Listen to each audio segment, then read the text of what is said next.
ஸ்ரீராமர் வாலியை வதம் பண்ணினதை பற்றி ரெக்கார்ட் பண்ணினதில் இது பார்ட் 2. சுக்ரீவனோட நட்புறவு பூண்ட ஸ்ரீராமரை பற்றி சொல்லும் போதெல்லாம் வால்மீகியும் சரி கம்பரும் சரி அறம்ங்கிற பொருளை வலியுறுத்திகிட்டே இருக்கா. கம்பர் சொல்கிறார், சுக்ரீவனோட நட்புறவு பூண்ட உடனே ஏகினர் இரவி சேயும் இருவரும் அரிகள் ஏறும் ஊக வெம் சேனை சூழ அறம் தொடர்ந்து உவந்து வாழ்த்த. சுக்ரீவனும் ராமலக்ஷ்மணாலும் சிங்க மாதிரி இருக்கக்கூடிய ஆஞ்சநேய சுவாமியும் தர்மதேவதை சந்தோஷமா தொடர்ந்து வந்து உவந்து வாழ்த்தித்தான். இப்படி வாழ்த்துறா மாதிரி நடந்து போனாலும் அம்பர் இப்படி சொல்லி இருக்க, வால்மீகி ரொம்ப ஸ்பெஷல் ரிச்சுவல்லாம் அதில் போட்டிருக்காரு. மனிதர்கள் கல்யாணம் பண்ணிக்கும் போது எப்படி ஒரு ஆணும் பெண்ணும் கையை பிடிச்சு அக்னிய வலம் அக்னி சாட்சியா இனி சக்கிய பாவத்தோட நீயும் நானும் தொடர்ந்து வாழலாம்னு சொல்லுவாளோ, அது மாதிரி அக்னிய ஆஞ்சநேய சுவாமி வளர்க்க சுக்ரீவன் கையை நீட்டி என் கையை அக்னி சாட்சியா பிடிச்சு என் நட்பை ஒத்துக்கோங்கன்னு சொல்லி கேட்க, ஸ்ரீராமரும் புன்முறுவலோட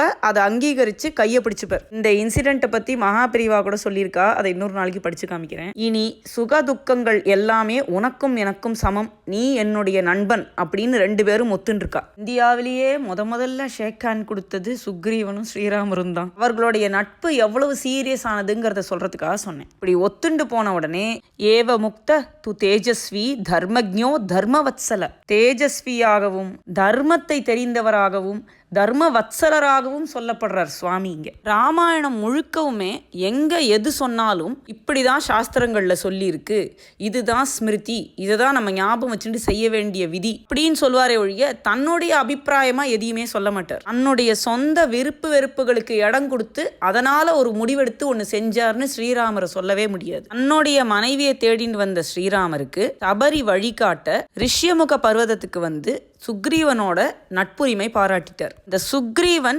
இவர்கிட்ட சரணாகதி பண்ணி இப்படியெல்லாம் அநியாயமா அதர்மமா எங்க அண்ணா என்னை துரத்தி அடிக்கிறான், இதுலேருந்து நீ என்னை காப்பாத்து, என்னோட மனைவிய அவன் கொண்டு போய் வச்சுட்டு இருக்கான், அவளை மீட்டு கொடு, இப்படி அநியாயமா நடந்துக்க கூடிய வாலிக்கு இது பலம். இப்படியெல்லாம் சொன்ன உடனே சுவாமியோட நிலைமை என்ன? சுக்ரீவன் சரணாகதி பண்ணியிருக்கான். அக்னி சாட்சியா அவன் கையை பிடிச்சி நட்பு, உன்னுடைய சுக துக்கங்கள் என்னுடையது, என் உற்றார் உறவினர் உன்னுடையவர்கள் அப்படின்னு சத்தியம் பண்ணி கொடுத்துட்டார் சுவாமி. ஒரு இடத்துலையும் பொய்யே பேசாத தர்மத்தின் தனிமை தீர்ப்பவரான ஆஞ்சநேய சுவாமி இதுக்கு சப்போர்ட் பண்றார். வாலியோடைய காரியங்களே அவனுக்கு எதிராக இருக்கு. தம்பிங்கிறவன் பிள்ளைக்கு சமானம் சாஸ்திரப்படி. அப்ப தம்பியோடைய மனைவி மாட்டு பொண்ணுக்கு சமானம், இல்லைன்னா பொண்ணா வச்சுக்கலாம். இப்படி இருக்கிறவளை பலவந்தப்படுத்தி தன்னுடைய மனைவி ஆக்கிக்கணும்னு ஒருத்தன் நினைக்கிறான்னா அது எவ்வளவு பெரிய அதர்மமான காரியம். இப்படி சொன்ன உடனே எல்லாரும் வால்மீகி ராமாயணத்துல தாரை வாலியோடைய மனைவி வாலி இறந்து போன உடனே சுக்ரீவனுடைய பொண்டாட்டியா இருக்காளே அப்படின்னு கேட்கறா. இது கம்பராமாயணத்துல இல்ல, சரி வால்மீகி ராமாயணத்துல இருக்கு. ஆனா அதுல இருக்கிற சட்டில்டீஸை நம்ம நினைச்சு பார்த்தோமா? தாரையோடையும் ருமாவோடையும் ஸ்டேஷன், அவளுடைய பொசிஷன் அந்த ராஜ்யத்துல என்னவா இருந்தது? தாரைக்கு தனியா ஒரு ஒற்றர் படையே இருந்தது. வாலிய சுக்ரீவன் சண்டைக்கு கூப்பிடும் போது தாரை சொல்றா, ஒற்றர்கள் சொல்லியிருக்கா, அவன் பெருந்துணை தேடிட்டான், அவன்கிட்ட போகாத, யாரோ பெரிய துணை வந்திருக்கு அவனுக்கு. இப்படி தாரா அந்த கிஷ்கிந்தா ராஜ்யத்திலேயே மிக உயர்ந்த பவர்ஃபுல்லான பொசிஷன்ல இருந்தவ. நான் ருமாங்கிறவ அவ ஆத்துக்காரையும் எல்லாரும் அடிச்சு துரத்துறா. அவளுக்கு இதுல ஒரு சாய்ஸ் இல்லை. அப்படிப்பட்டவளை ஒரு பொசிஷன் ஆஃப் பவர்ல இருந்துட்டு பலவந்தப்படுத்தி வாலி பிடிச்சு வச்சுட்டு இருந்தது சரியா? உறவு முறைப்படியும் தனக்கு மகளுக்கு சமானமானவள், எந்த துணையும் இல்லாத பலமில்லாத ஒரு பேதை. ஒருத்தர் இன்னொருத்தரை விரும்பி கல்யாணம் பண்ணிக்கிறது வேற, விருப்பமில்லாத ஒருத்தரை கடத்தி கொண்டு போய் பலவந்தப்படுத்தி பொண்டாட்டியா வச்சுட்டு இருக்கிறது வேற. வாலி மறைஞ்ச அப்புறம் கூட, சுக்ரீவன் ராஜாவான அப்புறமும் கூட தாரை முன்னாடி எப்படி பவர்ஃபுல்லா இருந்தாலோ அதே மாதிரி பவர்ஃபுல்லா தான் இருக்கா. தாரைக்கும் வாலிக்கும் பிறந்த அங்கதனை யுவராஜாவா பட்டாபிஷேகம் பண்ணு அப்படின்னு ஸ்ரீராமர் சொல்லியிருப்பார். அதனால சுக்ரீவனுக்கு அப்புறம் வாலியோடைய வம்சாவளியினர் தான் கிஷ்கிந்தைய ஆள போறா. இதை உறுதிப்படுத்திக்கிறதுக்காக தாரை சுக்ரீவனை கல்யாணம் பண்ணிட்டாளா என்னங்கிறது நம்மளுக்கு தெரியாது. என்னானாலும் அது அரசியல் கல்யாணமோ இல்ல என்ன மாதிரியான கல்யாணமோ தாரையோடைய விருப்பத்தோட தான் நடந்தது. வாலி ருமாவை கடத்திண்டு போய் வச்சிருந்தா மாதிரி சுக்ரீவன் வச்சுக்கல. சுக்ரீவன் ராஜாவான அப்புறமும் மழை காலம்னு சொல்லி சீதையை தேடுற ஏற்பாடை செஞ்சிருக்க மாட்டான். மழை நின்னப்புறமும் அவன் சோம்பி இருக்கிறத பார்த்து கோவப்பட்டு லக்ஷ்மண சுவாமி கேள்வி கேட்க வருவார். அப்ப வேற யாரும் வந்து அவர்கிட்ட பதில் சொல்ல மாட்டா. தைரியமா தாரை தான் முன்னாடி வந்து அவருடைய கோவத்தை அடக்கி மேற்கொண்டு சுக்ரீவன்ட்டியும் சொல்லி சீதையை தேடுறதுக்கு ஏற்பாடு பண்ண சொல்லுவோம். தாரை is a very strong character. அவளை யாரும் பலவந்தப்படுத்தல. வாலி விழுந்த உடனே நிறைய திட்டுறான் ஸ்ரீராமரை. ஒண்ணு மாத்தி ஒண்ணு கேள்விகள் கேட்கறான். அந்த கேள்வியெல்லாம் ரைட்டியஸா கேட்கற மாதிரி கேட்கறான். அதை மாத்திரம் படிக்கிற நம்மளுக்கு இவன் சொல்றதெல்லாம் கரெக்டு தானே, அப்படி செஞ்சிருக்க கூடாதே சுவாமி, இவன் பக்கம்தான் நியாயம் இருக்குன்னு நம்மளுக்கு தோன்ற மாதிரி கேட்குறான். அந்த கேள்விகள் கன்வின்சிங்காக இருக்கிறதுக்கு காரணம் வாலியோட கேரக்டர் இல்லை, அதை எழுதின கவிகளுடைய சாமர்த்தியம் தான். அது எல்லாத்துக்கும் பதில் சொல்லியிருக்கார் ஸ்ரீராமர். மறைஞ்சு நின்று அம்பு விட்டது முதற்கொண்டு என்னத்துக்காக பண்ணினார்னு அவர் சொல்றார். அவன் கேட்கிற கேள்விகளில் இருக்கிற நியாயத்தை எடுத்து சொல்ல வரவா யாருமே சுவாமி சொல்ற பதிலை பத்தி சொல்றதே இல்லை. அது ஏன்னு எனக்கு தெரியல. அம்பர் சொல்றார், முறை திரம்பினான் முறை தவறினான் ஸ்ரீராமன் அப்படின்னு சொல்றவன் முன்னாடி மறை திரம்பாத வாய்மை மன்னர்க்கு முன்னம் சொல்லும் துறை திரம்பாமல் காக்கத் தோன்றினான் வந்து தோன்ற. வேத நெறியிலேந்து தவறாத மன்னர்க்குரிய கடமைகள் இவைன்னு சொல்லப்பட்ட விதிகளை எல்லாம் வழுவாமல் காத்தற் பொருட்டு தோன்றிய ஸ்ரீராமன் அவன் முன்னாடி வந்து தோன்றினார். கம்பருடைய கவிதா சக்தி எல்லாம் இந்த அத்தியாயத்தில் இருக்கு. எண்ணுற்றாய் என் செய்தாய் என்று இயேசுவான் இயம்பலுற்றான். வாய்மையும் மரபும் காத்து மண்ணுயிர் துறந்த வள்ளல் தூயவன் மைந்தனே, நீ பரதன் முன் தோன்றினாயே. நீ தசரதனுக்கு பிள்ளையா பிறந்தியா, நீ பரதனுக்கு அண்ணாவா? எல்லாம் திட்டும் போதே புகழ்ந்துட்டேவும் வரான். தாய்மையும் அன்றி நட்பும் தர்மமும் தழுவி நின்றாய். எல்லா உயிர்களிடத்திலையும் தர்மத்தையும் நட்பும் பூண்டு தாய்மையோடையும் இருக்கிறவனே.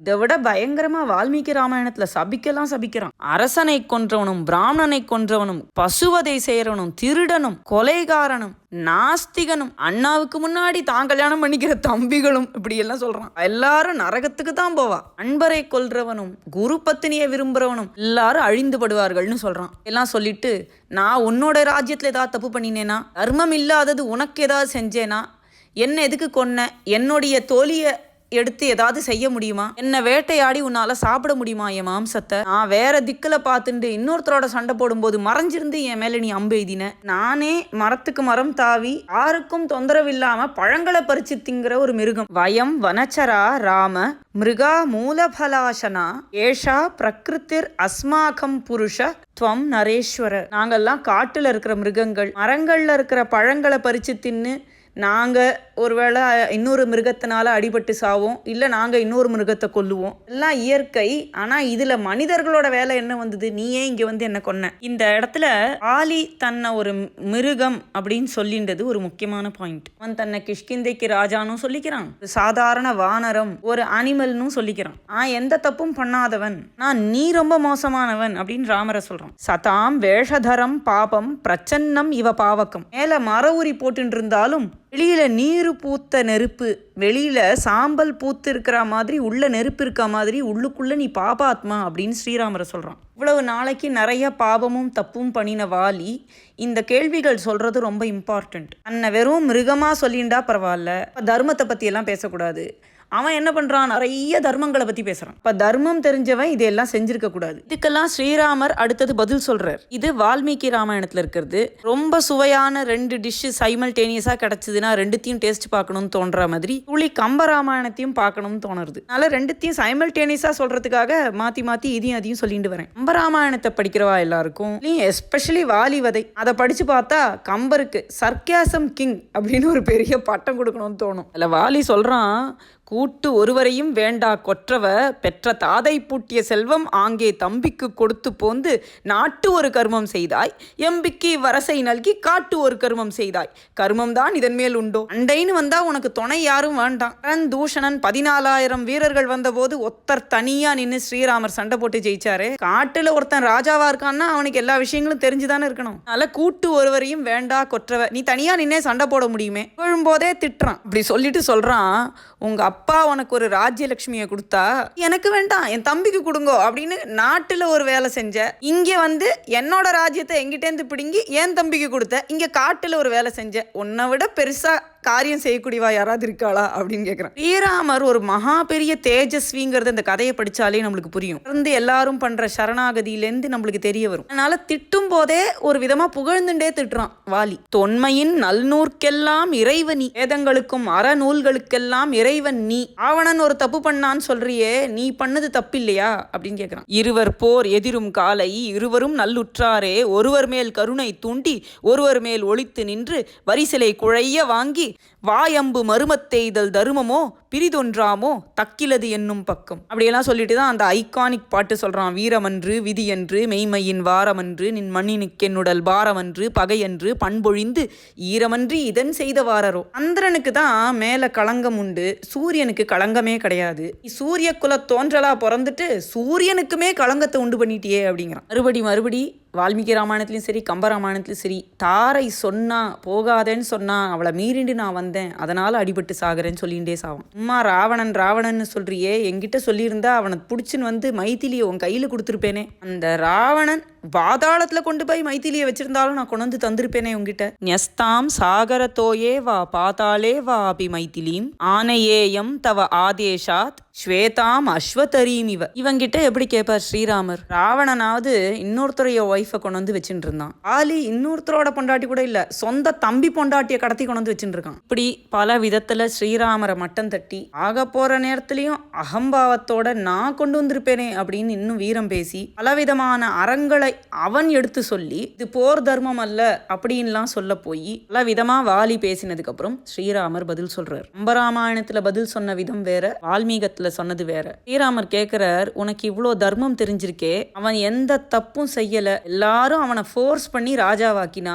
அவன் உன் காலில் விழுந்து அழுதான் நீ திரும்பி வந்த உடனே, ஏன் ராஜாவா இருன்னு சொன்னான். அவனை கொல்ல முற்பட்டது ஒரு தப்பு, பலத்துல சமமா இல்லாதவனை கொல்ல முற்பட்டது பெரிய தப்பு, அவன் உன் தம்பியா வேற போயிட்டான். கொல்லல் உற்றனை உம்பியை கோது அவர்க்கு இல்லை என்பது உணர்ந்தும் இறங்கலை. அவன் தப்பு பண்ணலன்னு உன் மனசுல உணர்ந்தும் கோவத்தினால நீ இரக்கமே கொள்ளல, தெரிஞ்சே அவனை நீ துரத்தி அடிச்ச. அல்லல் செய்யேல் உனக்கு அபயம் பிழை புல்லல் என்னவும் புல்லலை பொங்கினாய். இவ்வளவு போர் நியாயம் பேசுறியே, உனக்கு சமமா பலம் இல்லாத ஒருத்தன் 2 கையும் தூக்கி அபயம் என்னை விட்டுடு அப்படின்னு தொழுது வணங்கினவனை ஏண்டா சண்டை போட்டுட்டே இருந்தேன்னு ராமர் கேட்கிறார் கம்பராமாயணத்துல. குற்றம் முற்றுடையான் உனக்கு ஆர் அமர் தோற்றும் என தொழுது உயர் கையினை கூற்றம் முன்ன கொடுப்பன் என்று எண்ணினாய், 4 திசைக்கும் புறத்தையும் நண்ணினான். உனக்கு சமமாவும் இல்ல பலம், 2 கையும் தூக்கி அபயம் சரணம்னு சொல்றவன நான் கொன்னு யமனுக்கு உணவா போடுறேன் பாருன்னு சொன்னியே. போக்கிடம் இல்லாம அலைஞ்சானே உன் தம்பி. அன்ன தன்மை அறிந்தும் அருளலை பின்னவன் இவன் என்பதும் பேணலை, வன்னிதான் இடு சாப வரம்புடை பொன்மலைக்கு இவன் நன்னலின் போகலை. ரிஷ்யமுக பர்வதத்துல இருந்தா அவன் பொழைச்சான், அவனை இழுத்து போட்டு கொன்னு இருப்பதானே நீ தர்மம் பேசுறியா?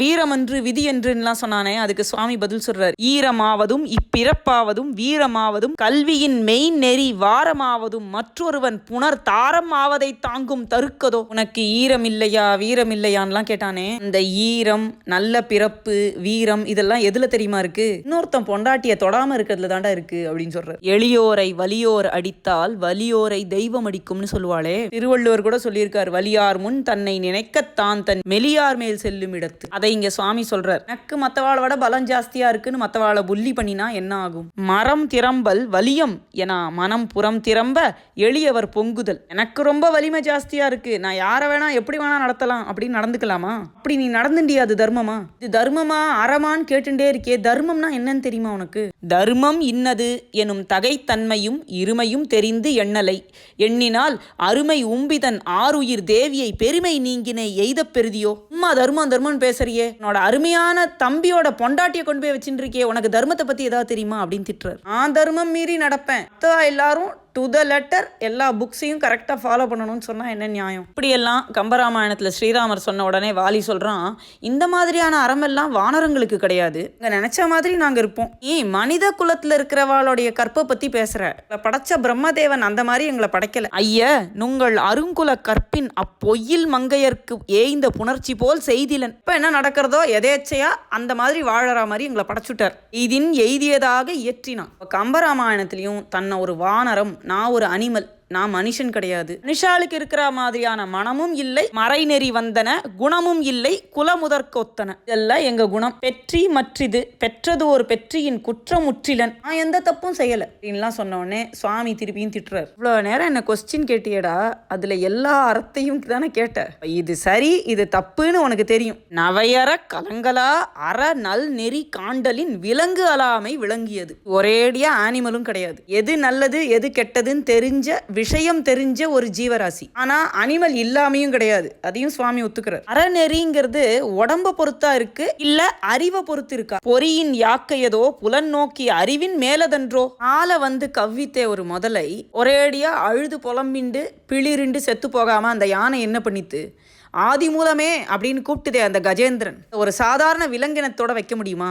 நன்று தீது என்று இயல் தெரி நல்லறிவு இன்றி வாழ்வதென்றோ விலங்கின் இயல். ப்ராப்பர் ஆனிமல்னு சொன்னா அதுக்கு வந்து எந்த நல்லது கெட்டதுமே தெரியாது. உனக்கு நல்ல நெறி தீய நெறி எல்லாம் கரெக்டா தெரிஞ்சிருக்கேதோ. இந்த இடத்துல இங்க நிறுத்திட்டு வால்மீகி ராமாயணத்துல சுவாமி சொன்ன பதிலையும் சொல்ல விரும்புறேன். தர்மம் அர்த்தம் ச காமம் ச சம்யம் சாபி லௌகிகம் அவிக்ஞான கதம் பால்யம் மாமிக அத்ய விகர்ஹசே. புலி கூட சாஸ்திரத்தை பத்தியோ அறங்களை பத்தியோ இல்ல லோகத்துல எல்லாரோடையும் சோசியலா சேர்ந்து வாழறத பத்தியோ இதை பத்தியும் கவலைப்படாம எல்லா தப்பையும் பண்ணிட்டு குழந்தை மாதிரி பேசுறியே அப்படின்னு திட்டுறார். எல்லா தர்மமும் தெரிஞ்சுண்டு அன்ற தப்பையெல்லாம் பண்ணிட்டு ஒண்ணுமே தப்பு பண்ணாத மாதிரி பேசுறியே. என்னோட நாட்டுல நான் என்ன தப்பு பண்ணேன்னு கேக்குறியே. நாட்டுக்குள்ள தப்பு பண்ணினா மட்டும்தான் கேள்வி கேட்பாளா? அதை சுத்தி இருக்கிற காடுகளும் எங்க ராஜா பரதனுக்கு சொந்தமானது. தர்மாத்மாவான எங்க ராஜாவோட பிரதிநிதிகள் நாங்க. இவருடைய செருப்பை தான் கொண்டு போய் சிம்மாசனத்துல வச்சுட்டு அவன் ராஜ்யபாரம் பண்ணிட்டு இருக்கான். துளி கூட இது என்னோட ராஜ்யம்லாம் சொல்லிக்கிறதே கிடையாது. எல்லாம் பரதனோட ராஜ்யம். சுவாமி என்ன சொல்ல வராருங்கிறது புரியறதுக்கு ஒரே ஒரு எக்ஸாம்பிளுக்கு சொல்லணும்னா,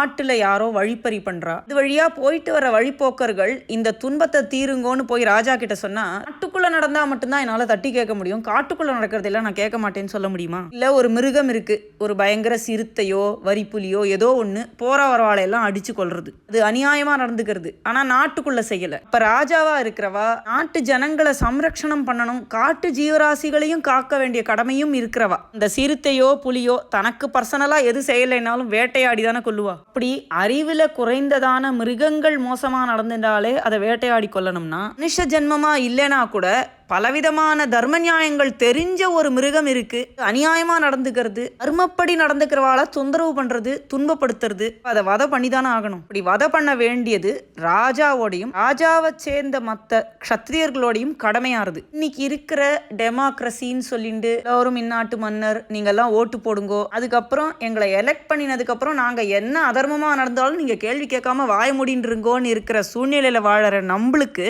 பல ஆயிரம் வருஷங்களுக்கு முன்னாடி நடந்த இந்த கதையோடைய தர்ம நியாயங்கள் புரியறது கஷ்டம்தான். இப்போ இருந்த ராஜாக்களும் சரி மக்களும் சரி எங்களை ஆள்றதுக்காக இறைவனால கொடுக்கப்பட்ட உரிமையை உள்ளவா இந்த ராஜாக்கள்னு நம்பினா. அப்படி நம்பியேதான் கடமை உணர்ச்சியோட எத்தனையோ நல்ல ராஜாக்கள் இருந்திருக்கா மக்களை பாதுகாத்துண்டு. உங்களுடைய உயிரை பணயம் வச்சு பலவிதமான போர்களுக்கு போய் சண்டை போட்டு உயிரை கொடுத்துருக்கா. ஸ்ரீராமர் ஒரு படி மேல போய் ராஜ்யபாரம் பண்ற குடும்பத்து மேல மக்களுக்கு துளி கூட சந்தேகம் இருந்தா கூட நாடும் நாட்டு மக்களும் எதிரிகளால அடிபட்டு பலவிதமான துன்பங்களுக்கு ஆளாக வேண்டி வரும், அனாவசியமான போர்களுக்கு ஆளாக வேண்டி வரும், மக்களுக்கு ராஜ்யம் செய்யறவா மேல நம்பிக்கை இழந்து போற மாதிரி நடந்துக்க கூடாதுங்கிறதுக்காக வேண்டி மக்களுக்காக செய்யக்கூடிய தியாகத்தின் உச்சகட்டமா என்னுடைய அருமையான யாருக்கும் லேஸ்ல கிடைக்க முடியாததான ஒரு குணமுள்ள பெண்ணை என்னுடைய மனைவிய அக்னி பிரவேசமும் பண்ண சொல்லி காட்டுக்கும் அனுப்பி வச்சார். இப்ப இருக்கிற எந்த அரசியல்வாதியாவது இப்படி செய்வாளா? அதனால இப்ப இருக்கிற தர்ம நியாயங்களை வச்சுண்டு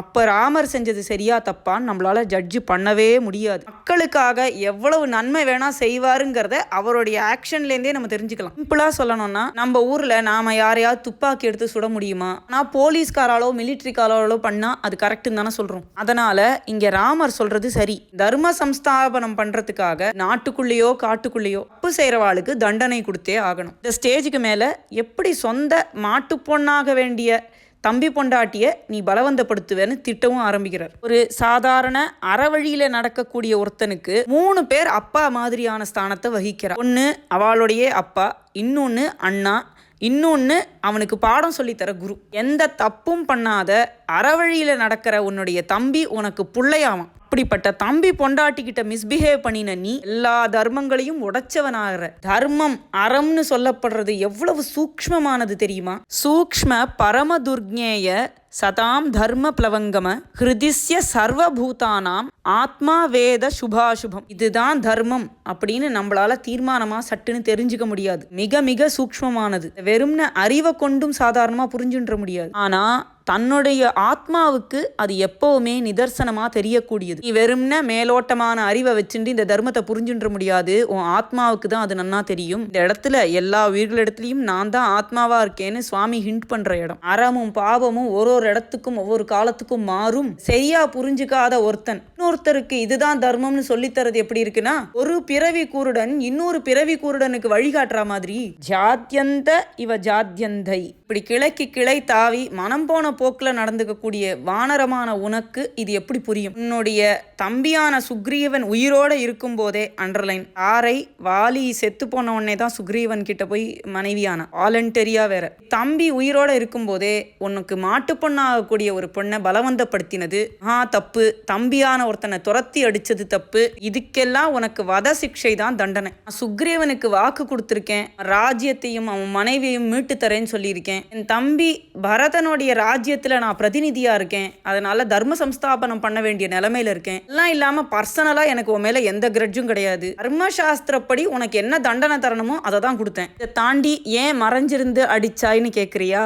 நீ எத்தனைதான் தர்மம் பேசினாலும் நீ ஒரு விலங்கு. மாமிசத்தை உண்ணக்கூடிய மனிதர்கள் மற்ற மனிதர்களையும் விலங்குகளையும் தொந்தரவு பண்ணக்கூடிய மிருகங்களையும் சரி, மாமிசத்துக்காகவும் சரி வேட்டையாடுறது சகஜம். அப்படிப்பட்ட க்ஷத்ரியன் நான். இந்த மிருகங்கள் ஒரு இடத்துல உட்கார்ந்து இருந்தாலும் சரி, ஓடின்னு இருந்தாலும் சரி, இன்னொரு மிருகத்தோட சண்டை போட்டு இருந்தாலும் சரி, முழிச்சுட்டு இருந்தாலும் சரி, தூங்கின்னு இருந்தாலும் சரி, என்ன பார்த்துட்டு இருந்தாலும் சரி, பின்னாடி திரும்பி பார்த்துட்டு இருந்தாலும் சரி, அதை வேட்டையாடுற உரிமை எனக்கு உண்டு. வேட்டையாடுதல்ங்கிறது முகத்துக்கு முகம் எப்பவுமே எதிர்க்க நின்னுதான் அடிச்சு சண்டை போடணுங்கிறது கிடையாது. நீ எனக்கு சமமா சண்டையும் போட முடியாது. நீ மரத்துக்கு மரம் தாவர அனிமல். எக்ஸாம்பிளுக்கு சொல்லணும்னா, ஒரு புலியோ சிங்கமோ இருக்கு, ஏன் எதிர்க்க வந்து நேருக்கு நேர் சண்டை போடு அப்படின்னு ஒருத்தன் சொல்லிட்டு தான் அதோட போய் சண்டை போட போவானா? அதை வேட்டையாடணும்னு நினைக்கிறவன். இப்படியெல்லாம் வால்மீகி ராமாயணத்துல சொல்லியிருந்தாலும் கம்பராமாயணத்துல இதை எதையுமே சொல்லாம விட்டுட்டார் கம்பர். ஏன் மறைஞ்சிருந்து அடிச்ச அப்படின்னு கேட்டதுக்கு ஸ்ரீராமர் பதிலே சொல்லாம ஒதுங்கி நின்னா மாதிரியும், இதுக்கு முன் வந்து லக்ஷ்மண சுவாமி பதில் சொன்ன மாதிரியும் எழுதிட்டார். ஏற்கனவே உன் தம்பிக்கு சரணாகதி கொடுத்து அவனை காப்பாத்துறேன், உன்னோட சண்டை போட்டு உன்னை அழிக்கிறேன்னு சபதம் பண்ணிட்டார் எங்க அண்ணா. நாளைக்கு எதிர்க்க வந்தா நீயும் சரணாகதி பண்ணிட்டா எங்க அண்ணா யாருக்கு கொடுத்த வாக்க நிறைவேற்றுவர்? இப்படி லக்ஷ்மண சுவாமி சொல்ற மாதிரி சொல்லி முடிச்சுட்டார் ஒரேடியா. ஒரு மகாபாரத கதை உண்டு. ஒரு தப்பு பண்ணிடுவா, பிராமண க்ஷத்ரிய வைசிய சூத்ரா எல்லா வர்ணத்திலையும் இருக்கிற ஒவ்வொருத்தர் அதை பண்ணியிருப்பா. அதுக்கு துரியோதனன் கிட்ட இவாளுக்கு என்ன தண்டனை கொடுக்கலான்னு கேட்க போக, எல்லாரையும் கொல்லுங்கோ அப்படின்னு ஒரேடியா ஆர்டர் பண்ணுவான். அதே கேள்வியை யுதிஷ்டிர கிட்ட கேட்ட உடனே, அடிப்பறிவில்லாத கீழ்கடையில உள்ள ஜாதியில இருக்கிறவனை விட்டுடுங்கோ அப்படின்னு வரிசையா அந்த தண்டனையை இன்க்ரீஸ் பண்ணிட்டே போய் பிராமணனை வதம் பண்ணுங்கன்னு சொல்லிடுவார். ஏன் அப்படின்னு கேட்டா, தர்ம நியாயம் எதுவும் தெரியாத ஒருத்தன் தப்பு செஞ்சா அதனால பரவாயில்ல, எல்லா படிப்பும் தெரிஞ்சு தர்மங்கள் இது அதர்மம் இது தர்மம்னு தெரிஞ்ச ஒருத்தன் தப்பு செய்யறான்னா அவனுக்கு நிச்சயமா தண்டனை கொடுத்தாகணும். இதுதான் ராஜாவா இருக்கப்பட்டவாளுடைய க்ஷத்ரிய தர்மம் அப்படின்னு சொல்லுவார். என்னத்தினாலேயோ தெரியல ராவணன் நல்லவன், அவனை எல்லாரும் குத்தம் சொல்லக்கூடாது, ராமர் தான் மோசம்னு எல்லாரும் சொல்றா. அதே மாதிரி வாலி நல்லவன், ராமர் செஞ்சதுதான் தப்புன்னு சொல்றா. ராவணன் நல்லவன் சொல்றவாளுக்கு நான் ஒரு தரம் கேட்டிருக்கேன், இலங்கை ஜெயராஜையா இந்த மாதிரி பதில் சொல்றார். கெட்ட பழக்கம் இருக்கிறவன் அதே மாதிரி கெட்ட பழக்கம் இருக்கிற இன்னொருத்தனை சப்போர்ட் பண்ணுவான். ஒரு சிகரெட் பிடிக்கிறவனை திட்டினா இதுல என்ன தப்பு இருக்கு, இப்ப அவன் செஞ்சா என்ன அப்படின்னு கேள்வி கேட்டு இன்னொருத்தன் வருவான். அதே மாதிரி இரண்மனை விழையிறது தப்பில்லைன்னு நினைக்கிறவா தான் ராவணனை சப்போர்ட் பண்ணுவான்னு அவர் சொன்னார். வாலிக்கும் எக்ஸ்டெண்ட் பண்ணலாம். வாலி பண்ணதுல எந்த தப்பும் இல்லைன்னு சொல்றவா அவனோட எம்பத்தைஸ் பண்றான்னு அர்த்தம். இப்படியெல்லாம் ராமர் பதில் சொன்ன உடனே வாலியே மனம் திருந்தி சுவாமி காலில் விழுந்து மோட்சத்தை வேண்டான். நான் சொன்னது தப்பு, என்னை மன்னிச்சுடுன்னு சொல்றான். மனம் திருந்தி அறத்தை உணர்ந்துதான் அவன் உயிரை விட்டான். இந்த வாலி ராமர் அறம் எது இந்த மாதிரி கேள்வியெல்லாம் எழுப்புறதுல முக்கியமான பங்கு நம்ம ஊர் நார்த்திகர்களுக்கு இருக்கு. அவா கிட்ட எனக்கு ஒன்று சொல்லணும். நீங்க தான் ராமாயணத்தையே ஒத்துக்கலையே. ஒரு தேவன் வந்து பாயசம் கொடுத்து அதனால குழந்தைகள் பிறந்ததுங்கிறது தான் நீங்க ஒத்துக்கவே இல்லையே. எதுவுமே நடக்கலைன்னு சொல்ற நீங்க எதுக்கு வாலியை மாத்திரம் தூக்கி வச்சுட்டு ராமர் செஞ்சது தப்புன்னு சொல்றேன்? அதான் நடக்கவே இல்லையே. நான் ஒரு கனவு காண்றேன், இந்த கனவுல என்ன புலி துரத்துறது, பயந்து தெரு தெருவா ஓடுறேன்னு வச்சுக்கோங்க. ரொம்ப பயந்து திடுக்கிட்டு கண்ணு முழிச்சுட்ட உடனே அது கனவுன்னு எனக்கு தெரிஞ்சு போயிடுறது. ஆனா அது அறகுறையா மறந்தும் போயிடுதா, என்ன புலி டி நகர்ல துரத்தித்தா இல்ல கோடம்பாக்கத்தை துரத்தித்தான்னு நான் யோசிச்சுட்டு இருப்பேனா? மொத்தமாவே போய் தானே, அதை பத்தி எதுக்கு கவலைப்படணும்? ஸ்ரீராமர்னே ஒருத்தர் இருக்கலைன்னா அவருடைய சிலைக்கு எதுக்கு நீங்க வேண்டாத மாலையெல்லாம் போடுறேன்? சிலைக்குள்ள ஒன்றும் இல்லைன்னு உங்களோட கருத்தா இருந்ததுன்னா பெரியார் மாதிரி இருக்கப்பட்டவாளுடைய சிலை மேல செருப்பு மாலை போட்டா உங்களுக்கு கஷ்டமா இருக்காதா? அவருக்கு எதுக்கு சிலை வச்சேள்? முதல்ல இதுக்கு எதுக்கு வருஷம் மாலை போடுறேள்? அதனால உங்களுக்கும் இந்த சப்ஜெக்டுக்கும் சம்மந்தம் இல்லை, நீங்க போங்க. முன்னாடியே சொன்ன மாதிரி பக்தர்களா இருந்தா பிரச்சனையே இல்லை. தியாகராஜ சுவாமிகள் பாடினா மாதிரி மீவல்ல குணதோஷமேமி, உனக்கு என்னப்பா குறை, உன் மேல என்னப்பா குணதோஷம் இருக்குன்னு சொல்லி பாடிட்டார் அவர். பரிபூர்ணமா இந்த சுவாமியோட பக்தியில இறங்கினவாளுக்கு அவர் மேல துளி கூட குணதோஷம் தெரியாது. அவளை பத்தியும் கவலை இல்லை. சுவாமி இருந்தாலும் இருக்கலாம், இல்லைனாலும் இல்லை அப்படின்னு இருக்கிற அக்னாஸ்டிக் பீப்புளுக்கு தான் ப்ராப்ளம். இந்த ராமாயணம் நிஜமாவும் நடந்திருக்கலாம், இல்ல இதெல்லாம் சும்மா ஒரு சிம்பாலிக் கதையாவும் இருக்கலாம். சரி, சிம்பாலிக்கா இருக்கட்டும். இப்படி சிம்பாலிக்னு நீங்க நினைக்கிறதுலேருந்தே அது ஏதோ ஒரு கருத்தை சொல்ல வருது, நமக்கு ஏதோ ஒரு நல்லத்தை சொல்ல வருதுங்கிறத தானே புரிஞ்சுக்க ட்ரை பண்ணுறேன். இப்போ இந்த ராமாயணம்ங்கிறது ஒரு ட்ரெஷர்னு வச்சுப்போம். ஒரு டப்பா நிறைய ட்ரெஷர் இருக்குது, அதோட சாவி உங்களுக்கு கிடைக்கல, அது சரியா புரியலை. சாவி இல்லைங்கிறதுனாலே அதை குப்பையில் தூக்கி போட்டுருவோமா? அதனால அந்த சாவியை உங்களுக்கு நீங்களே உள்ள தேடி பாருங்க. இதெல்லாம் ஏன் நான் சொல்ல போகிறேன் அப்படின்னு கேட்டால், ஸ்ரீராமரை விட்டுட்டா அறவழியில் நடக்கிறதுக்குள்ள பிடிப்பு எதுவுமே நம்மளுக்கு கிடையாது. அவரே தர்மப்படி நடக்கலை அப்படின்னு சொல்றதுல என்னத்தினாலேயோ நம்மளுக்கு ஒரு ருச்சி இருக்கு. அவராலேயே தர்மத்தை காப்பாற்ற முடியல, நம்ம மட்டும் அது வழியா போயிட்டு என்ன காரியம்னு நினைக்கிறோம் போல இருக்கு. அப்படி இல்லைன்னா அவரை விட அறத்தை நம்ம நன்னா காப்பாத்துறோம் அப்படின்னு நம்மளுக்கு தோன்றதா இருக்கும். சதாசிவ பிரம்மேந்திராள்னு ஒரு ஜீவன் முக்த புருஷர் இருந்தார். அவரை பிரம்மம்னே சொல்லுவா, சதாசிவ பிரம்மம். சுக பிரம்மம் சொல்ற மாதிரி சதாசிவ பிரம்மம். அவருக்கு இந்த மாயாலோகத்தோட எந்த கொடுக்கல் வாங்கல் கிடையாது, ஒன்றும் கிடையாது. அவர் கையை வெட்டின போது கூட அவருக்கு ஒன்றும் தெரியாம அவர் பாட்டு எழுந்து நடந்தார். அவருக்கு இந்த சகுன உபாசனையா இருக்கிற ராம பக்தி அதுல எல்லாம் பிடிப்பு எதுவும் கிடையாது. சர்வம் பிரம்மமயம் அப்படின்லாம் அவர் நிறைய அட்வைஸ் பண்ணியிருக்கார். அவருடைய அட்வைஸ் எல்லாம் நிறைய பாட்டா கம்போஸ் பண்ணி இப்ப எல்லாரும் கச்சேரிகள்ல பாடுறா. அவர்கிட்ட போய் ஏதாவது அட்வைஸ் பண்ணுங்கன்னு கேட்டா அவர் சொல்றார், பிபரே ராமரசம். ராமன் அப்படிங்கிறவனுடைய எசன்ஸை நீங்கள்லாம் எடுத்து குடிங்கோ. நாவே குடிக்கிறதுனால என்ன லாபம்?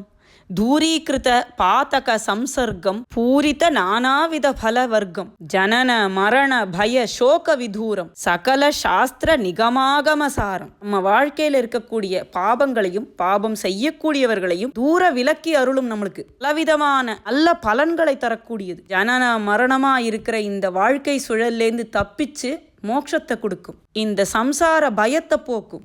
வேதங்கள்லையும் சாஸ்திரங்களையும் இருக்கிற எல்லா அறத்துடைய சாரம் அது. இப்படிலாம் சொல்றதுனால அவருக்கு என்ன லாபம்? அவர் ஏதாவது ராமர் கோயில் வச்சிருந்தாரா? இப்படிலாம் சொன்னா வந்து உண்டியல்ல 4 காசு போடுவான்னு எதிர்பார்த்தாரா? அதெல்லாம் எதுவுமே கிடையாது. இப்படி ரொம்ப ரொம்ப பெரியவாலாம் என்னத்தினால சொன்னா, அந்த ராமன் அப்படிங்கிறவன் எதை ரெப்ரசன்ட் பண்றாங்கிறது நம்ம மனசுல பதியணுங்கிறதுக்காக. அவ சித்தி உனக்கு ராஜ்யம் இல்ல, காட்டுக்கு போன்னு சொன்ன உடனே காட்டுக்கு போற ஸ்ரீராமரை பார்த்து ஒரு தசரத பாவத்தோட, என் குழந்தை காட்டுக்கு போறதேன்னு ஒரு ஆத்தங்கத்தோட கம்பர் எழுதின பாட்டு ஒண்ணு.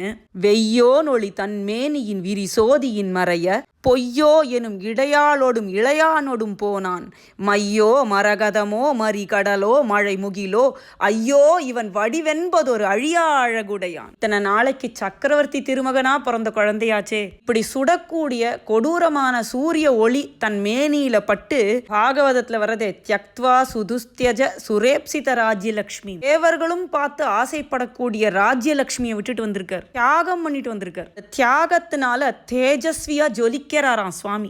சூரியனோட ஒளி இவர் மேல படல, சூரியனோட ஒளி வந்து இவருடைய தேஜஸ்குள்ள மறைஞ்சு போச்சான். இடையே இல்லையோ இவளுக்கு அப்படின்னு நினைக்கக்கூடிய மெலிந்த இடையுடைய சீதையோடையும் தன்னுடைய தம்பியோடையும் தனியா அப்படி காட்டுக்கு போறதே இந்த குழந்தை.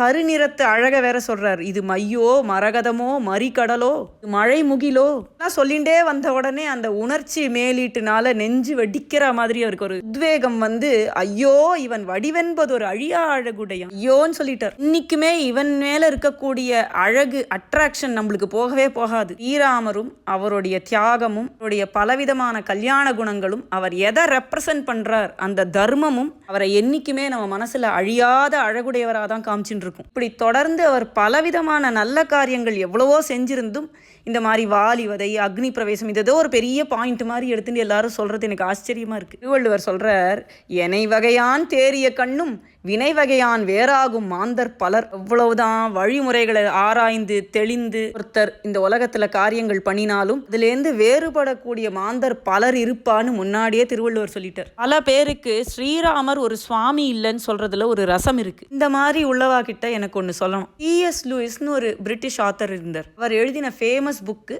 நார்னியா. அதுல உள்ள ஒரு பகுதியில தான் நான் இப்ப சொல்ல போற கோட் இருக்கு. இந்த பகுதியை சினிமாவா எடுக்கல எனக்கு தெரிஞ்சு. சில்வர் சேர் அந்த கதை பேர். C.S. லூயிஸ் நிறைய கிறிஸ்டியன் புஸ்தகங்கள் நிறைய எழுதியிருக்கார், குழந்தைகள் புஸ்தகங்களும் எழுதியிருக்கார்.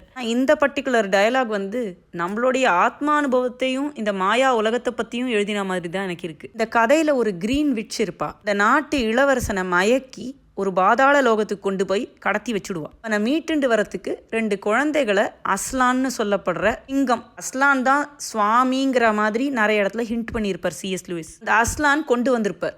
அவளுக்கு துணையா படுல் கிளம்னு ஒரு மார்ஷ்விகில், பார்க்க அசப்புல மனிதன் மாதிரியே இருக்கக்கூடிய ஒரு ஜீவராசி. 2 குழந்தைகளும் அந்த மார்ஷ்விகிலும் தேடிண்டு அந்த ராஜாவை கண்டுபிடிக்க போய் பாதாள லோகத்துக்கே போயிடுவா. அங்கே அந்த கிரீன் விட்ச் அந்த குழந்தைகளையும் பிடிச்சு மார்ஷ்விகளையும் பிடிச்சு அந்த ராஜகுமாரனையும் வச்சு ஒரு விதமான மயக்க மருந்து புகையை போட்டு வெளி உலகம்னே ஒன்று கிடையாது, ஆகாசம்னே ஒன்று கிடையாது, அஸ்லான்னே ஒருத்தர் கிடையாது, இதுதான் நிஜம், இதுதான் உங்களுடைய ரியாலிட்டி, பாதாள லோகம், இங்கே தான் நீங்கள் எப்போவுமே இருந்திருக்கேள், நான் உங்கள் நல்லதுக்கு தான் சொல்கிறேன் அப்படின்லாம் சொல்லி ஹிப்னடைஸ் பண்ணுவா. அவளை இப்படி ஹிப்னடைஸ் பண்ணி வெளி உலகத்துக்கு போய் ராஜ்யபாரம் பண்ணலான்னு அவளுடைய ஆசை. அவளை மயக்கி வெளியில வர முடியாம அங்கேயே விட்டுட்டு போறது அவளுடைய பிளான். படுல் கிளம்ங்கிற மார்ஷ்விகில் எப்பவுமே நெகட்டிவான விஷயங்களையா பேசின்னு இருக்கும். அதனால அந்த குழந்தைகளுக்கு கூட அவ்வளவா மதிப்போ இல்ல பிடித்தமோ இருக்காது அந்த மேல. இதுதான் இப்ப அவளோட உயிரை காப்பாத்தும். அது அந்த கிரீன் விட்ச் கிட்ட ஒரு டயலாக் சொல்லும். "One word, madam," he said, coming back from the fire,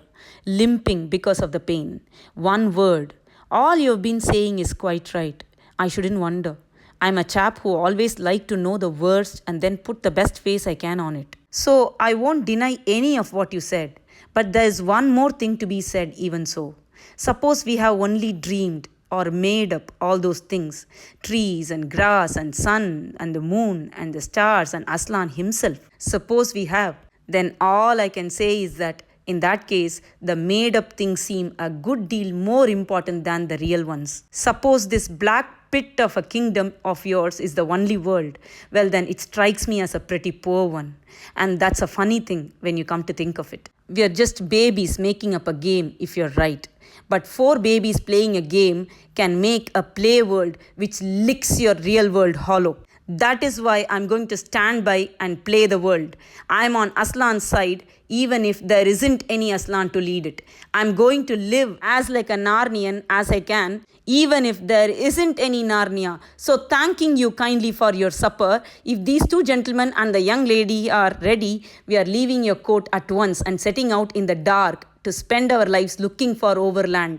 Not that our lives will be very long, I should think, but that's a small loss if the world's as dull a place as you say. நீ சொல்ற ஆகாசம்னே ஒன்று இல்லை, மரங்கள் இல்லை, அஸ்லான்னு ஒருத்தர் இல்லை, நார்னியானே ஒன்று கிடையாது, இந்த பாதாள லோகம் மட்டும்தான் இருக்கு, இதுதான் ரியல்னு சொன்னேன்னா இந்த ரியாலிட்டி ரொம்ப கன்றாவியா இருக்கு. நாங்கள் சொல்ற மேடப் வேர்ல்டே இதை விட பெட்டரா இருக்குன்னு அந்த படுல்கிளம் சொல்லும். அதே மாதிரி தான் எனக்கு சொல்ல தோன்றது. ஸ்ரீராமர் சுவாமி, தியாகத்தின் அடையாளம், கர்ம வீரர் இப்படின்லாம் நினைக்கிறது தப்புன்னு எல்லாரும் சொல்றதா இருந்தா, சுவாமியா ஸ்ரீராமர் இருக்கிற வேர்ல்டுல தான் இருக்க நான் ஆசைப்படுறேன். அதுதான் நிறைய ஹோப்பை கொடுக்கறது. நமக்கு ஆதர்ச புருஷர்களா இருக்கிறவா ரொம்ப கம்மி. எல்லாரையும் மட்டம் தட்டிட்டா நம்மளுக்கு யாருமே இருக்க மாட்டா. நாகராஜ சுவாமிகள் சொன்ன மாதிரி, சீதம்மா மாயம்மா ஸ்ரீராமுடுமா தன்றி. சீதையும் ஸ்ரீராமரும் என்னுடைய அம்மையப்பர், ஆஞ்சநேய சுவாமியும் லக்ஷ்மண சுவாமியும் பரத சத்ருக்னாலும் என்னுடைய கூட பிறந்தவா. பரமேஸ்வரன்லேருந்து நாரதர், சௌனகர், சுகர், யார் யாரெல்லாம் ராமநாமத்தை ஜபிக்கிறாளோ எல்லாரும் என்னுடைய பந்துக்கள் அப்படின்னு சொல்லி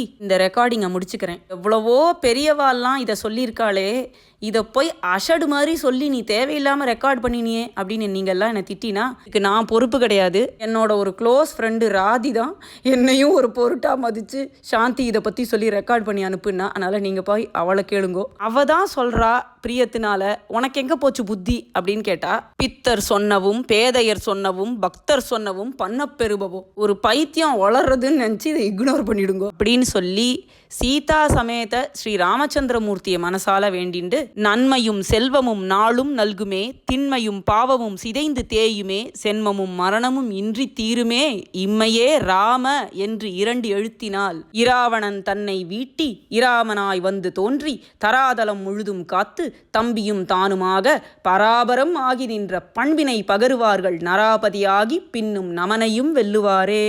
ஜானகி காந்த ஸ்மரணம்.